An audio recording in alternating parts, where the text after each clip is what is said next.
Hey there everyone! Today I want to take you on a journey back to the very beginning of our story.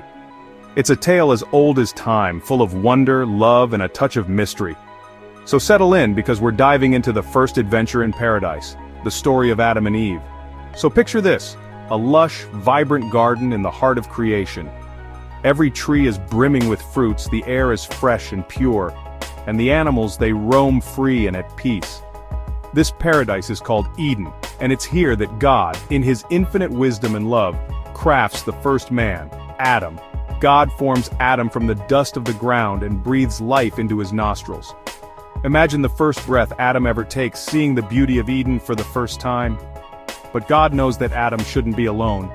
So, he decides to create a companion, someone who will share in this paradise with him. God causes Adam to fall into a deep sleep, and from one of Adam's ribs, he forms the first woman, Eve. When Adam wakes and sees Eve, he is overjoyed. He says, "This is now bone of my bones and flesh of my flesh." Together, Adam and Eve explore the Garden of Eden, living in perfect harmony with each other and with God.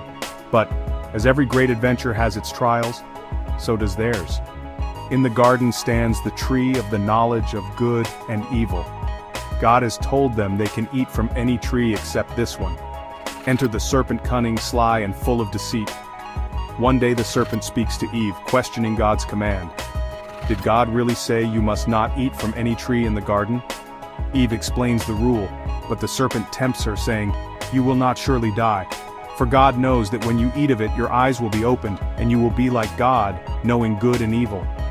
Eve, captivated by the fruit and the serpent's words, takes a bite. She shares it with Adam and he eats too. Instantly their eyes are opened, and they realize their nakedness. They sew fig leaves together to cover themselves and hide from God. When God finds them, he knows what has happened. He speaks to them, and their disobedience brings consequences.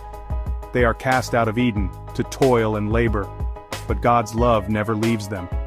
He promises a future hope, a redemption that will one day come through his Son.